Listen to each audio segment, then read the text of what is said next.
आज मैं कोड नाम एनास्टेसिया के सीज़न 2 का एक्सप्लेन करने वाली हूँ एंड ये सीज़न आप लोगों को बहुत ज़्यादा अच्छा लगेगा। तो पहले सीज़न में हमने देखा था कि तेजी को पता लग जाता है एनास्टेसिया के बारे में एंड वो उसके हाथ से बच के भाग गया था। इस चैप्टर की शुरुआत होती है एली से, जहाँ पर हम हमारे एमसी को देखते हैं जो कि बैठा हुआ था। वो उसके बारे में सोच रहा था, मतलब तेजू के बारे में।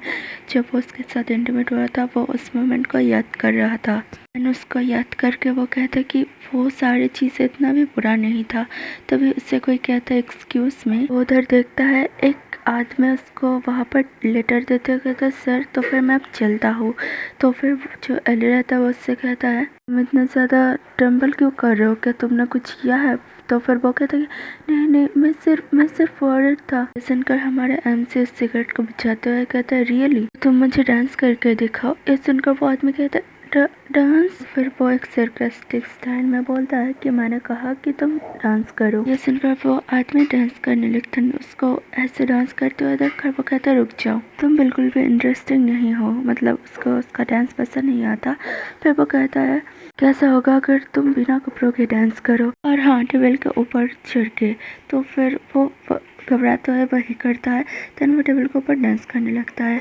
फिर हमारा एमसी सोचने लगता है मैं इस चीज़ को तो एज्यूम कर रहा था कि हर लोग, मतलब हर मैन के जो बॉडी रहता है वो सेम ही रहता है, लेकिन कैसे मैं सिर्फ उस अगली बॉडी के पीछे इतना ज़्यादा हॉर्न हो सकता हूँ।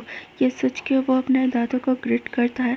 देन वो जाकर उस आदमी को टेबल के ऊपर स्लैम कर देता है। फिर वो उसके गर्दन के ऊपर मतलब स्नैप करके कहता कि है क्या तुम मेरे अगेंस्ट फाइट नहीं करने वाले, मतलब तेजू उससे लड़ता है ना वैसे ही। तो फिर वो आदमी कहता है कि मुझे मुझे मुझे कोई हेल्प करो। तो फिर वो उसको छोड़ के कहता है कि हाथ से चला जाओ। तो फिर वो आदमी भागते हुए वहाँ से चला जाता है। देखकर जो हमारा एमसी रहता है वो उस लेटर को उठाता है। देन वो उसको खोलता है। उसको देख कर उसकी आंखें बड़े बड़े हो जाते हैं क्योंकि लेटर में लिखा था टिक टिक बूम।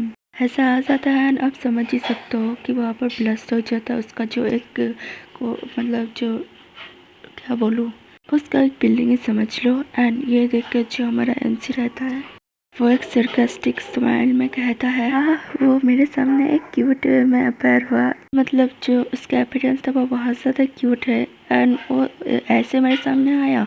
और दूसरी तरफ हम ताजिक को देख पाते हैं जहाँ पर जो सारे लोग उसको घेर रहे थे कि तुम सरेंडर हो जाओ वरना हम तुम्हें शूट कर देंगे हेलीकॉप्टर से। और हम ताजिक को देखते हैं जो कि कहते हैं कि डैम इट, वैसे भी मैं तो मरने ही वाला हूँ तो फिर मैं यहाँ पर क्यों रुकूँ।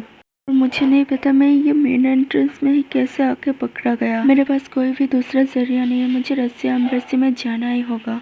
इवन तो मुझे पता है कि वो प्लेस मुझे प्रोटेक्ट नहीं कर सकती, फिर मुझे पता है ये लोग एम्बेसी में अनदर एम्बेसी में अटैक नहीं करेंगे। मुझे पहले उस जगह पे जाना होगा और वहाँ से कुछ मतलब जगह को फाइंड करना होगा कि मैं साउथ कोरिया फिर से वापस जा सकूँ। अभी वहाँ पर ना वो उसको हमला करने लगता है उसके ट्रक में जो क्या बोलते फाइटर चल रहा था वैसे कुछ से। इस चीज़ से तेजू कहता है ये पागल आदमी वो कैसे सेंटर ऑफ सिटी में अटैक कैसे कर सकते हैं। वो लोग बहुत ज़्यादा अटैक करे थे जिससे उसके गाड़ी पे मतलब बहुत ज़्यादा चोट लगने लगता है। तो फिर तेजू समझता है डैम इट मुझे और थोड़ी देर जाना होगा, मैं अगर थोड़ी देर और चला जाऊँ तो। एंड तभी उसे साउथ कोरिया का जो फ्लैग रहता है वो नज़र पड़ता है एंड वो उस बैरियर को तोड़ के वहाँ पर जाने लगता है। अगर आपको इसका आगे का पार्ट देखना है तो वीडियो को लाइक एंड चैनल को सब्सक्राइब कर लेना।